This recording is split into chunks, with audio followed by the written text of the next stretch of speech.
Today I will be ranking every single class inside of Diablo Immortal for PvE. This is going to be based on my personal opinion and it will not be an factor. So if you have a different opinion, let me know in the comment section down below. This tier list is going to be a bit different because I will be going through some of these classes and putting them in between as well. So we're going to start with our first class.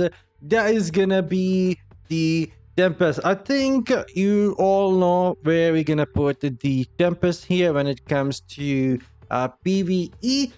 When it comes to speed farm, open world, watch, dungeon, terror, rift, or bounties, this class is pretty much out there on the top at the moment, and I'll be putting it like that right there in the S tier, and I don't think many people are gonna disagree with me on this tier list placement. And next it is gonna be the Blood Knight, I believe so, Urot, or it was Mao who recently ended up making a new build for the Blood Knight, which is actually doing pretty high damage in PvE, and this class isn't bad for the speed farming. It can be quite fast. For the dungeon, it has new build that I mentioned for the PvE by Urot, I believe so, and I will be placing this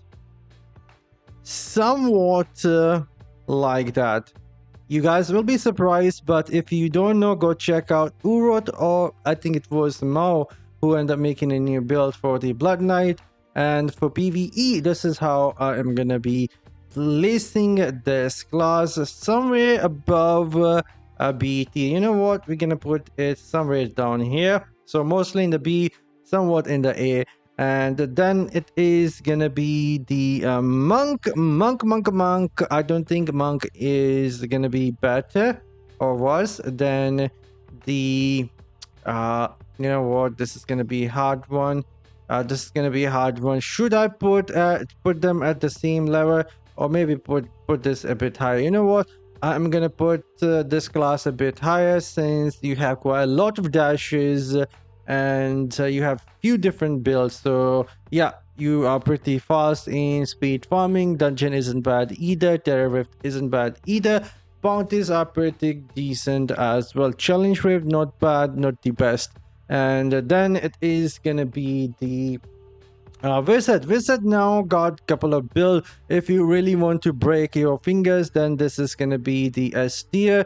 If you do not like the finger bleeding build, then it is gonna be somewhere in here. And now, knowing that maybe 70% of people are not using the button mashing build for the wizard in PvE. PvP is a different scenario, but for PvE, a lot of people I come across are not using that, and so I will be putting the wizard somewhere in between A and S. But if you are playing the finger breaking build, then of course it is going to be S. But if you somewhat change the builds depending on how you're feeling that day, either finger bleeding build or normal, this is how the wizard is gonna be. And then it is gonna be the Demon Hunter. In my opinion, Demon Hunter is gonna be slightly, in my opinion, better when it comes to speed farming.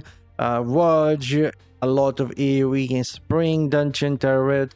It is pretty solid class, definitely above the monk, and this is where I will be putting the Demon Hunter. So there we go. This is how our first 1 2 3 4 5 classes are looking, and now we are left with 4 classes.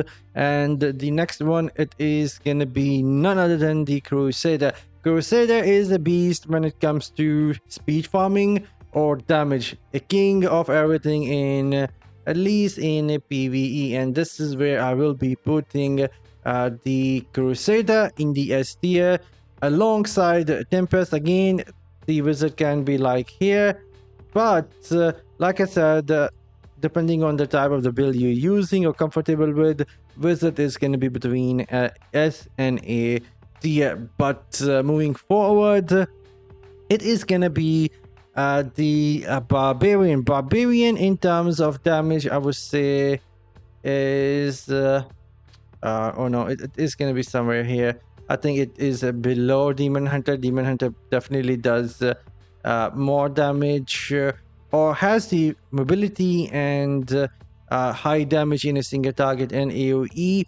So this is how I will be putting the Barbarian in the PvE, even though it has a lot more survivability. You know what? Survivability does matter when it comes to the challenge rift. So I will be definitely putting it like that.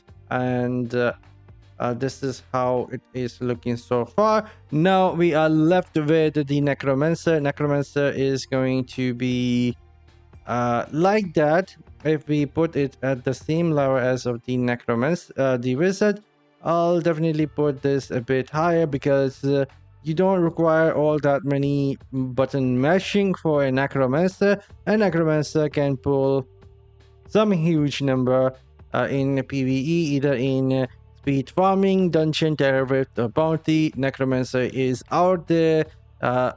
Definitely, you can argue it is at the same level as the Tempest and the Crusader. And now we are left with the one of these most OP classes, that is going to be the Druid.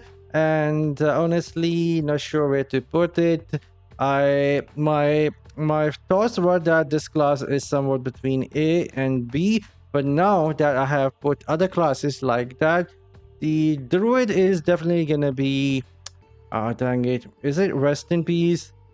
Is it Rest in Peace? No, I don't think it is Rest in Peace, but this is where I will be putting the Druid between C and B tier, and this is gonna be my PvE tier list for this update, or after getting the new class for speed farm and dungeon and stuff like that. So there we go. This is how it looks. Let me know in the comment section down below.